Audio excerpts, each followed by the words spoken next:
Hi guys, I'm going to be doing What If Dream Was in a Zombie Apocalypse Part 2. So, where we left off is where they met the kid and,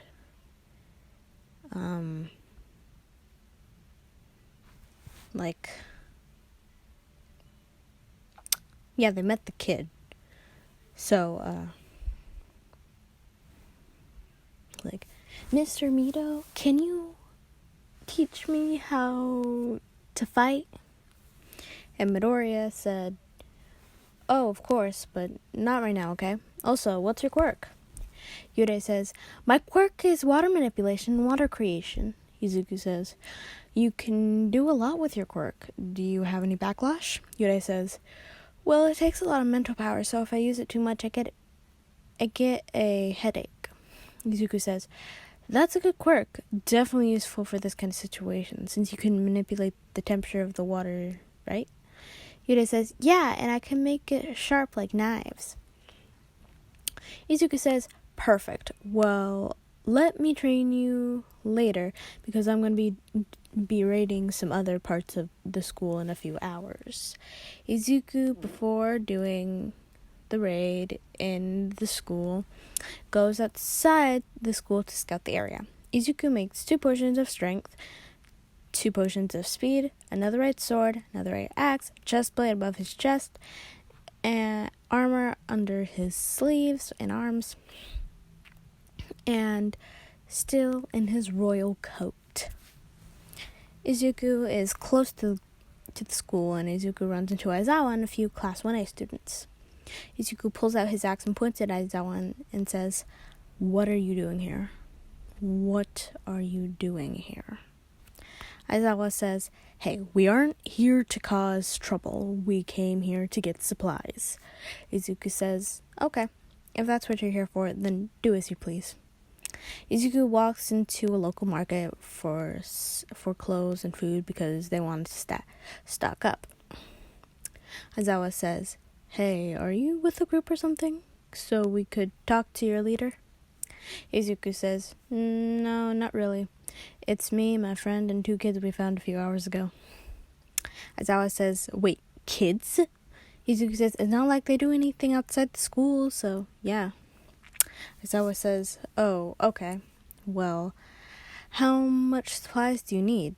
I just need some food and clothes. Aizawa says, really? You said you had 3 people, plus yourself. That wouldn't even last a day. Underneath his breath, unless it was only you. Izuku says, yeah, because we already have supplies and I have to go. Izuku then walks to the direction of the school, and Aizawa says to Invisible Girl, use your quirk and follow him. He seems suspicious. Invisible Girl says, oh, okay. She follows him to Riverwood High School and goes in. She sees him walking through zombies like they're not even there. She follows him and goes up to a tree and jumps through the window and lands. She follows and does take a few minutes to get in, but does get in. Izuku turns in the direction of her and says, I know you're there, girl. Hakuri says, okay, I'm here. Izuku says, why are you following me? Hakakuri says, I was told to because they thought you were lying. Well, he thought you were lying to him, so lying to him about having more than yourself. Hakakure says, you seem to have a lot of surprise. Do you mind joining UA? Bako says, why the hell would we join a big school that will lead to stealing where there's not a lot of food, and then people who would have less food than they want?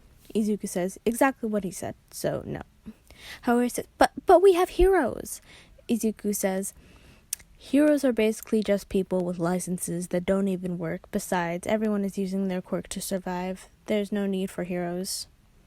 Hakuri says, you can't say for sure. Izuku says, you can't say for sure anyone will listen to heroes anymore. Hakuri says, underneath her breath, I need to talk to Mr. Aizawa about this. She leaves and goes to Mr. Aizawa, tells him about how they have enough supplies to last a year or so. Aizawa thinks about it and says, if he doesn't want to join the UA, then we should at least make an alliance with him. But I should tell the others. Let's go. The other students follow Mr. Aizawa to UA. Izuku looks at Yude and says, I got some clothes and snacks. Yude says, yay! Izuku and Bakugo then hears a loud bang on the door that was connected to the rest of the building, like multiple people at a time. And they can hear, why is it locked? I thought you said there wasn't going to be any people here. Another voice said, I said probably. Then started arguing, and Izuku says, should we? I mean, if we let them in, they'll just take our stuff. They will be a liability, and they already are attracting some zombies, so I say we leave them out there. Bakugo says, you do have a point, but we can't just leave their asses out there. They're still people, but that would drain our supplies with more people. Izuku says, okay, how about we just let them in? And if they betray us, we can just kill them. I mean, that is a good idea.